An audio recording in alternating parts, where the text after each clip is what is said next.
How's it going? Dave here, and in today's video I'm going to be showing you how you can escape pentatonic prison. So if you're stuck with your pentatonic scale and don't really know how to expand it further, then this lesson is going to be just for you. This lesson is going to be based around soloing over a 12-bar blues, but it doesn't matter if you're a blues player or a rock player or any other genre. The principles in this video can apply to whatever genre you're playing. So we're going to be soloing over a 12-bar blues in the key of A, which means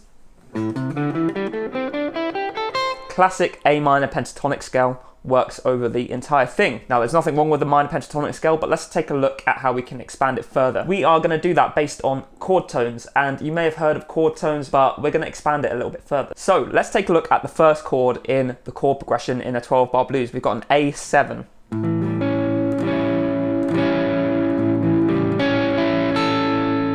We're playing an A minor pentatonic scale over an A7 chord. Let's take a look at the A minor pentatonic scale and the notes that are contained within it. So we've got an A, we've got a C, we've got D, we've got E, and we've got G. Now if we take a look at the A7 chord, we've got the notes A, C sharp, E, and G. So what we can do is take the note that's different from the minor pentatonic scale. So that would be C sharp. That's the only note in the A7 that isn't contained in the A minor pentatonic scale. And if we target that C sharp, then we can get some really cool sounds that highlight the A7 chord. So the C sharp appears in relation to your A minor pentatonic scale on the 9th fret of the E strings, or you could play it on the 6th fret of the G string. So we've got a shape that kind of looks like this now.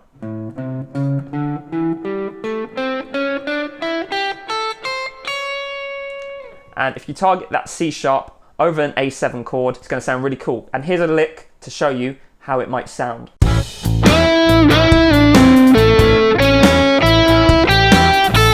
Okay, so after the A7, we are playing a D7 chord. And we're going to do the exact same thing here. We're going to compare the D7 chord to our A minor pentatonic scale. Here are the notes of the A minor pentatonic scale, and here are the notes of a D7 chord. D, F sharp, A, and C. So obviously the F sharp is the only note in our D7 chord that isn't in the A minor pentatonic scale. So whenever we play a D7 chord in our chord progression, we could play an F sharp note. Where does an F sharp appear? So if we're playing our minor pentatonic scale, we could play this shape, but we're adding in the 4th fret of the D string, and we're also adding in the 7th fret of the B string.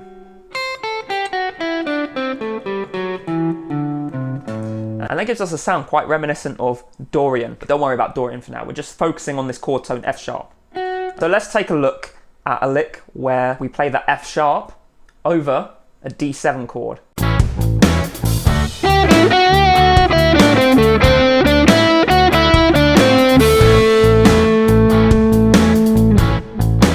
Now we can take this a little step further by making the transition between the A7 and our D7 really smooth by utilizing these notes. So if we take a look at the notes of the A7 chord and the D7 chords, you'll notice that the A7 chord has a G, and that's one semitone away from the F sharp in our D7. And also in our A7 chord, we've got a C sharp that we can move down a semitone to C in our D7. And the reason why this works is because our ear basically likes to hear jumps of just a semitone. Small gaps sound really nice to our ear. So if we do that in between the transitions, it will sound really good. So basically what we're going to do for this next lick is at the end of our A7, we're going to play that G, and then right at the beginning of our D7, we're going to play that F sharp. So it moves down a semitone. It's a really smooth transition from the first chord to the next chord. So have a listen to the lick.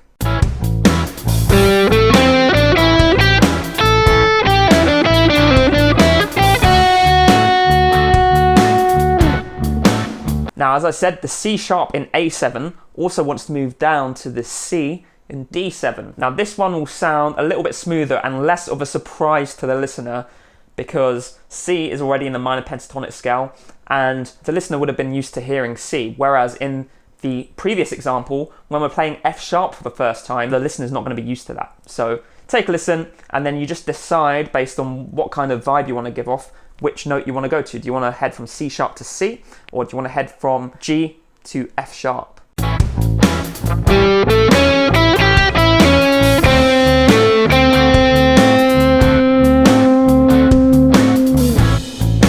Now, of course, after we go from A7 to D7, we move back from D7 to A7 again. So we just do the same thing in reverse. Our C moves up to a C sharp, and our F sharp moves up to a G. So in this next lick, we are going to take the C at the end of our D7 and transition it into a C sharp right at the beginning of that next A7. So take a listen.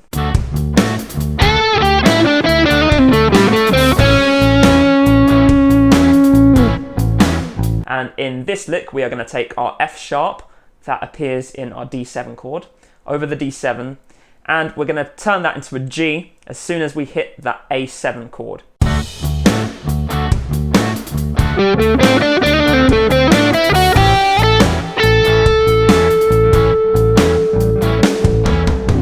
So now let's tackle the next chord change in the 12-bar blues. So we've got an A7 to an E7 now. So again, what we're going to do is we're going to compare that E7 to our A minor pentatonic scale. So in E7, we've got the notes E, we've got the note G sharp, we've got B, and we've got D. So the notes that are different to the A minor pentatonic scale are our G sharp and our B. So what we can do is when we play our E7 chord in our chord progression, we could play the A minor pentatonic scale, but also add the notes E and B into the group of notes that we use. So let's take a look at how we could do that on the fretboard. So first of all, G sharp. So we could play that on the 4th fret of the low E string, then keep going up our pentatonic scale.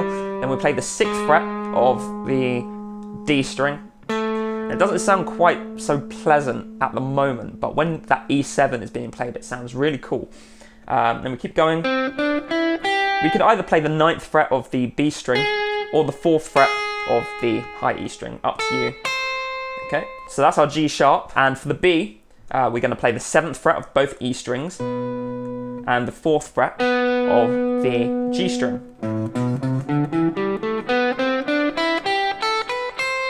Now this is again really going to surprise the listener because they're so used to hearing A minor pentatonic that when they hear that G sharp or they hear that B, as soon as we move to that E7, it's really going to create a nice little surprise, and it's just going to sound really cool. Let's have a listen to a lick where we utilize the G sharp over the E7 chord.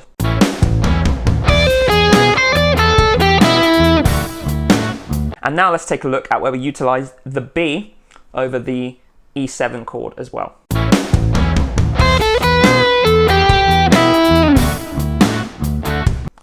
Now let's think about the transition between the two chords, A7 and E7, all right? In the chord A7, we've got A, C sharp, E, and G. And in the chord E7, we've got E, G sharp, B, and D. Now again, we're going to take a look at where there are any semitone jumps. So from G in our A7 to G sharp in our E7, there's a semitone jump there. So from G to G sharp. So that means when we're playing our A7, if we finish off playing over the A7 with a G and then follow that with a G sharp when we play that E7, it's going to sound great. So let's take a listen to that in action.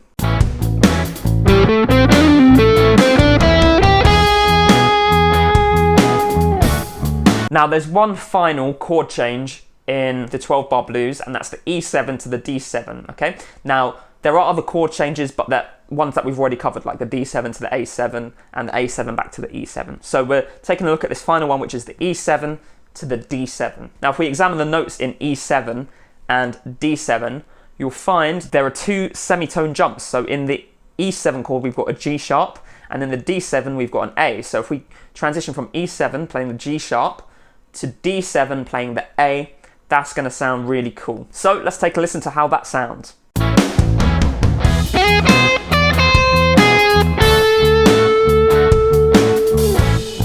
And finally, if we take the E7 chord, we've got a B in the E7 chord, and in the D7, we've got a C. So that's a semitone jump. So if we transition from E7 playing a B into D7 playing a C, that's also going to sound great. So take a listen to another lick where I do that.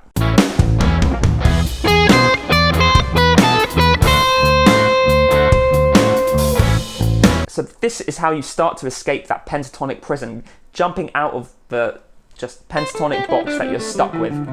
Okay, you start introducing chord tones. There's more to it, of course. We introduce chord tones together from the two different chords and use those to transition between the chords, and it makes for a really cool, smooth transition. The next challenge for you is to apply this to all 5 shapes of your pentatonic scale. So you're gonna have to work hard at that to memorize where everything is, but it's gonna be worth it. Here's a little solo I've done over a 12-bar blues, so you can hear how all of the techniques I've talked about in this video link together, and you can use them to create a really cool sounding solo.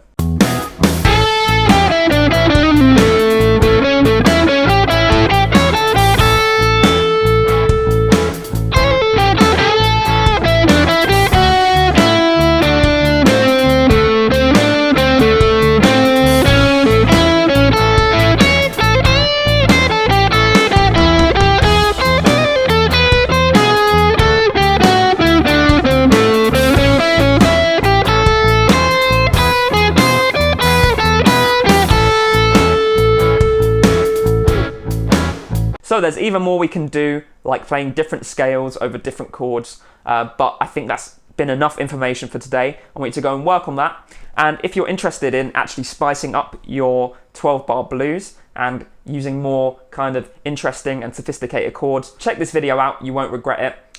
It's all on some really cool chords you can use for your 12-bar blues. Now, if you enjoyed the video, click like, let me know what you thought in the comments, and subscribe to my channel. Make sure you hit that notification bell so that you're notified every single time I release a new video. And also head to the description if you're interested and grab the first 2 chapters of my book, Chord Charisma. Those first 2 chapters are going to show you how to write a basic chord progression and then turn that into a really advanced sounding chord progression with extensions such as 6th, 7th, 9th, 11th and 13th. I show you the right places to use all of these different chords and chord shapes for every single one of them as well. So definitely don't miss out on that. It's free, you've got nothing to lose, so check it out. And I'll see you in the next video.